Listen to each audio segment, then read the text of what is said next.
Hello everyone, welcome to the video lecture series of Cryptography and Network Security.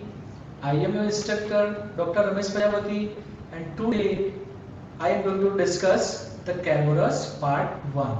In the previous session we have seen the Kerberos, right, and the requirement of Kerberos and the various terminology which we are going to use in a Kerberos. We have already discussed.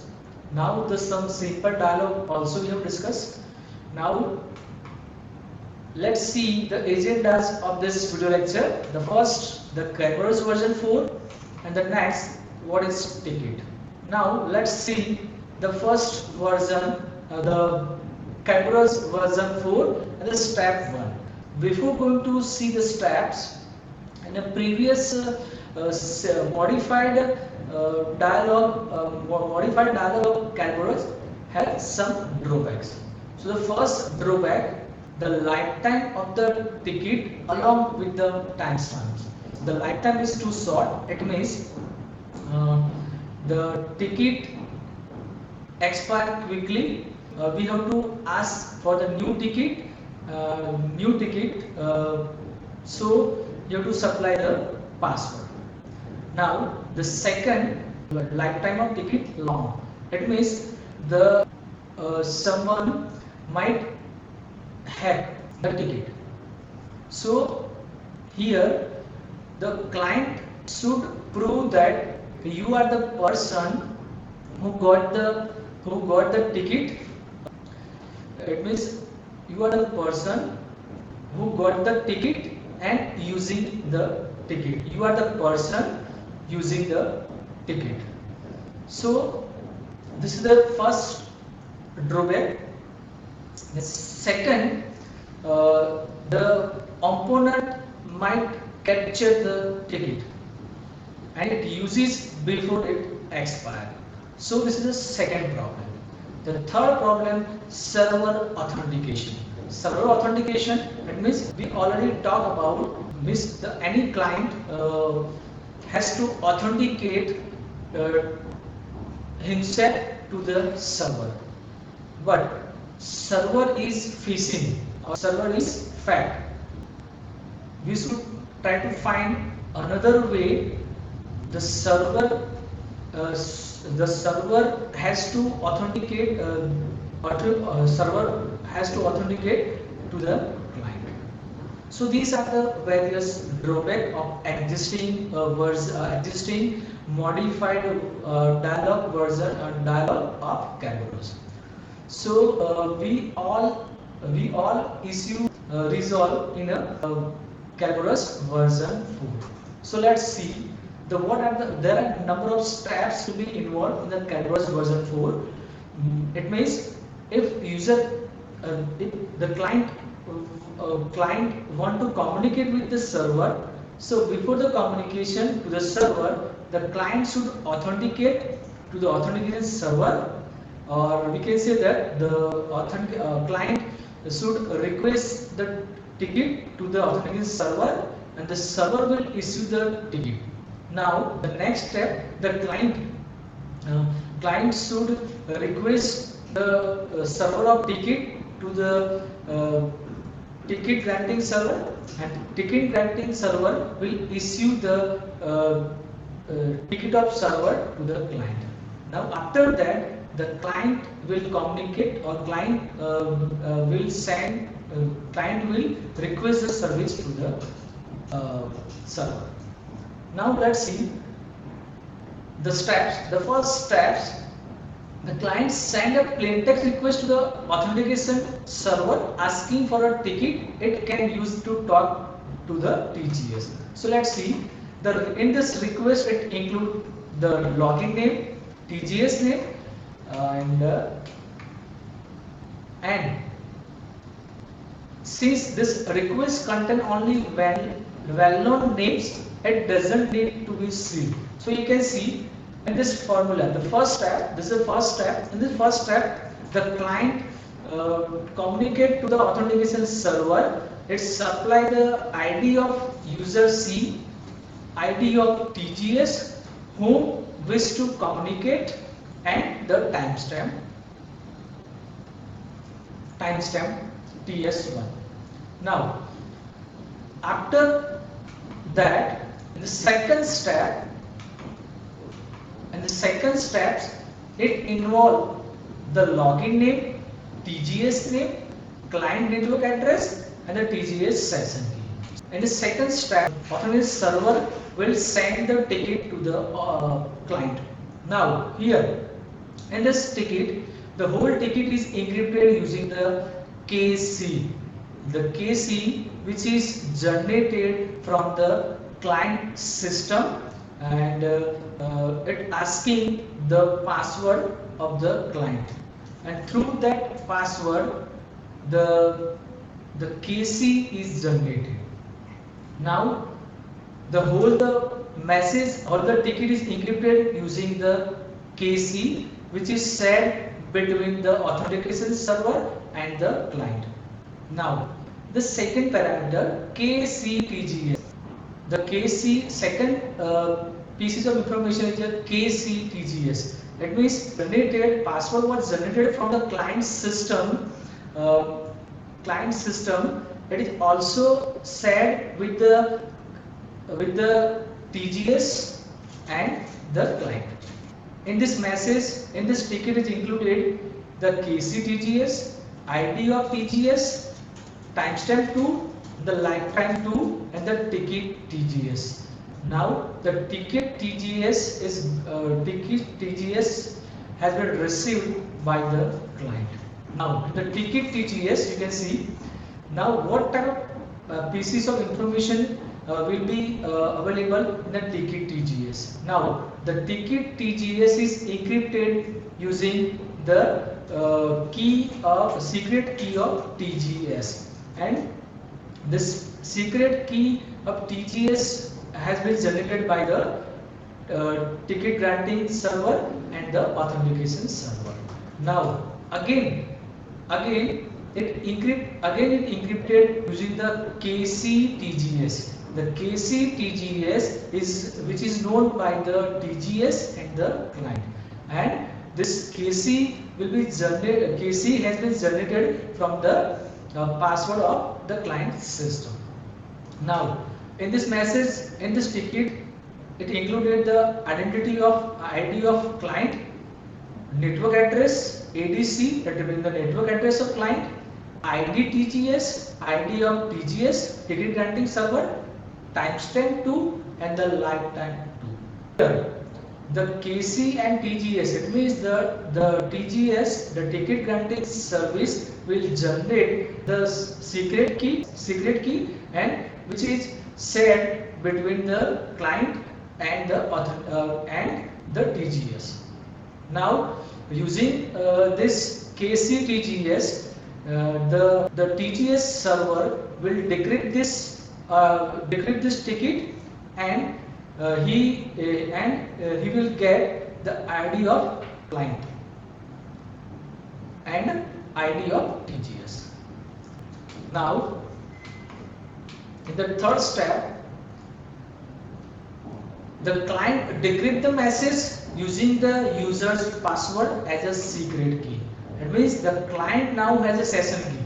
Right now the client now has a session key, and the ticket can be used to contact to the TGS. Now the third, the client cannot see inside the ticket since the client doesn't know the TGS secret key. When the client wants to start using the server, the client must first obtain a ticket, and the client compose a request to send the TGS. Now you can see this is step number 3. The client, once the client got the ticket TGS, now client communicate to the TGS, and it supply the ID of server, ID of server, ticket TGS, and the authenticator. Now here the third parameter is an authenticator. It means that here it authenticate by the client should authenticate it by the TGS server. Authenticated client, it means you can see the equation, the step of the authentication. You can see the authenticator client. The authenticator client, it means it hold the message, hold the ticket is encrypted using the KCTGS, and the KCTGS, the secret session key, which is set by the TGS to the client, and this KCTGS is known, which is known by the TGS and the client.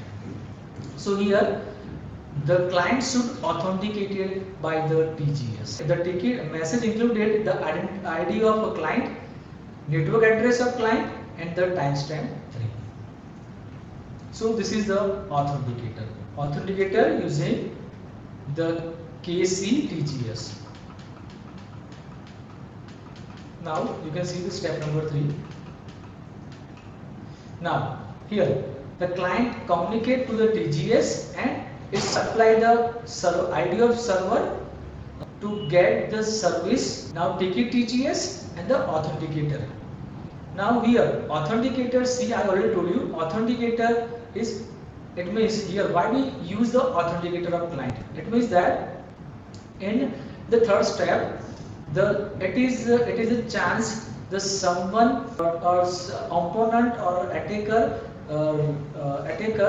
capture the ticket or opponent impersonate the message. So to prevent this, the client should authenticate by the TGS server.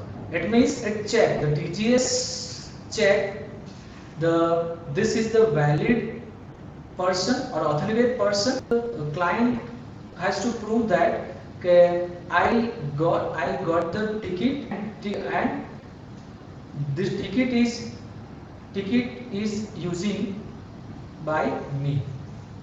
Now in the step number, now ticket TGS we already discussed that, and ticket TGS we already discussed. Now the step number 4, the TGS decrypt the ticket using its secret key. Now TGS decrypt this ticket using its secret key, because in the step number 3 you can see the client communicate to the TGS and it include the ID of server, ticket TGS and authenticator. Now in step number 4, the TGS receive this message and TGS decrypt the ticket using the secret key.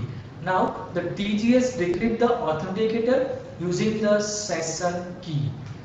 Now the TGS check all the incoming information to make sure the login name, the client address and the TGS server name are okay. TGS make sure the authenticator is recent. Now you can see the build a ticket. Now TGS build a ticket for the client and requested the server. Now ticket is sealed with the secret key. Now the create a session key. Now the entire message is sealed with the TGS session key and send it to the client. Now in the step number 4 you can see the TGS will send the ticket of the server to the client, and the TGS supply the timestamp 4 and the ticket B, and hold the message is encrypted using the KCTGC. KCTGC is the secret session key which is shared between the TGS and the client. Again, it decrypted, the TGS is decrypted using the KCV. The KCV which is shared between the server and the client. And the KCV is generated by the TGS. The TGS will set this session key or secret key to the client and the server. Now here TGS decrypt hold the message and it authenticate the user. Authenticate the user. It means this person or this client got the ticket from the authentication server, and that person is using the ticket or not. So this authentication checked by the TGS. Now after checking the authentication of the client, the TGS will issue the ticket of the server to the client. Now in ticket TV you can see the ticket TV, the ticket TV is encrypted using the KV, and the KV which is KV which is generated by the TGS, and it's shared with the TGS and the KV. Now again in this message it included the one secret key KCV, and this KCV is known by the client and the server, and in that message it included the identity of client, network address of client, ID of server which client want to communicate, and the timestamp for and the lifetime for. Now in ticket TGS we already discussed, the ticket TGS hold the ticket is encrypted using the KTGS, and the KTGS is generated by the TGS. Now again it encrypted using the KCTGS, and this KCTGS is known by the client and the TGS server, and using this it encrypt the whole the message, and in that message it check the identity of client, network address of client attributed the ADC, ID TGS, and the TS2 timestamp and the lifetime. Now this in step number 4, the ticket we have already done. Now authenticator we have already discussed, right? In authenticator the TGS receive this message or ticket and is authenticate the person using the ID of client, ID of network address, and the timestamp 3, and this whole the message encrypted using the KCTGS, and the KCTGS is known by the TGS and the client, and the KC has been generated from the client's system. And step number 5 and 6. In step number 5 and 6, the client now decrypt the TGS response using the TGS session key. Now the client now receive the message from the TGS and decrypt the ticket using the TGS session key. Now the client now has a session key for use with the new server and ticket to use with that server. Now the client now have a session key, and with this session key the ticket used with that server. Now the client can contact to the new server using the same format used to access the TGS. Now you can see, and this now client requests the service to the server using the supplying the ticket TV and the authenticator of client.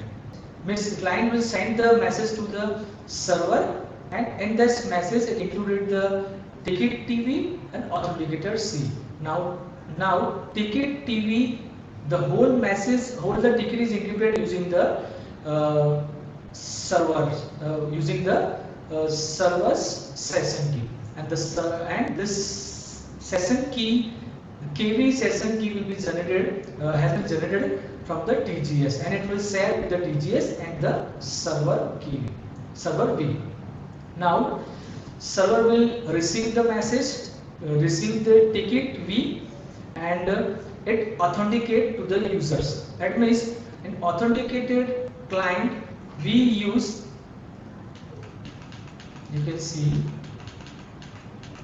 in the authenticated client hold the message is encrypted using the KCTGS, and in message included the ID of client, ID of network address, and the timestamp. So now the KC and TGS, you can see in the step number 5, the the when server will receive this message, first it decrypt this message using the KV, and the KV which has been generated by the TGS and it's shared with the server V and the TGS.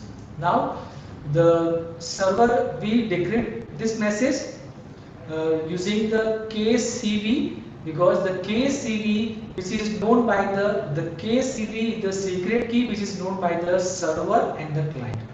Now it decrypt the message and will authenticate. Okay, this authenticate the ID of client. The client, it is the correct person or it is the person who got the ticket and is using the ticket. If it is correct, then server will send the service. Server will send the service to the client. Now here again, how this client should check the server is an authenticated person.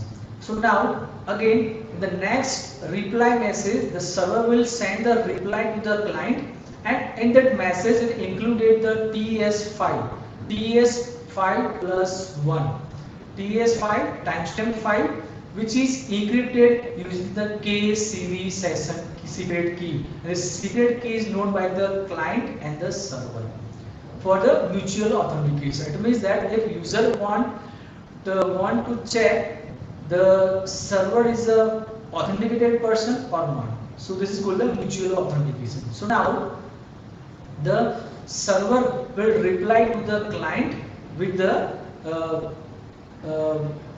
which he has knows the TS file timestamp file, and added one to the timestamp file, and it's sent to the client. Now the client should know the TS file. Now the client decrypt this message using the KCV, because KCV is known by the client and the server. So now client decrypt this message and it check the times, and it is also know the timestamp file, TS file. So the TS file plus 1 added by the server. Now it check for the mutual authentication. Now the client will check this is the correct or authenticated person who is talking. Now the client will talking to the server, it is the authenticated person or it is the correct person. So this is all about the Kerberos version 4, step 5 and 6. Now the next is a ticket content. Now let's see the diagram. Okay, how the client will send the request for the ticket to the authenticated server. Authenticated server will authenticate the client. After authenticated, it will generate the ticket and send to the client. Now the client again send the request to the TGS server for the requesting the service from the client from the server, and after authentication checked by the TGS, it will send the ticket of server to the client. Now after that, the client will communicate to the server. So now for this ticket we have required the client name, server name, and the client host network address, the session key for the client and server, the ticket lifetime, and the creation timestamp. Now you can see we have already discussed this thing, right? And here you can see the Kerberos RAM. Kerberos RAM, in this scenario, the Kerberos RAM will generate the 2 RAM server, and one server is called the master server, and in that server it stores the database, and second is another server, it is called the second server. And here you can see the first user C want to communicate with the server, so before going to communicate with the server, it authenticate to the it send the request to the authentication server. Now the first request the ticket for the local TGS, because here we can consider the remote server, and here in the Kerberos realm we are generating a two RAM. The both the RAM authenticate to the each other and authenticate to the each other. Now the first user C want to communicate with the remote server, so before that the user C will request ticket for the local TGS to the authentication server. Now authentication server will authenticate the users and it send the ticket for the local TGS. Now after receiving the local TGS ticket by the user C, it will send the request to the remote TGS to the TGS. Now the TGS will generate the ticket for the remote TGS and it will send to the user C. Now this is called the first RAM, and here this authentication server and the TGS is considered as a Kerberos. Now this is the RAM 1A. Now in the RAM B, again there is the authentication server and the TGS are there. Now after receiving the remote TGS ticket from the TGS, the user C will send the request ticket for the remote server to the TGS. Now the TGS it issue the remote server ticket and is sent to the user C. Now after receiving the remote server ticket from the TGS, now user C will communicate to the server and it send the request service to the server. Now server will server will provide the service to the user C. So this is all about the Kerberos RAM, and this is called the RAM B. Now I hope you clear this idea. This is all about the Kerberos. Thank you.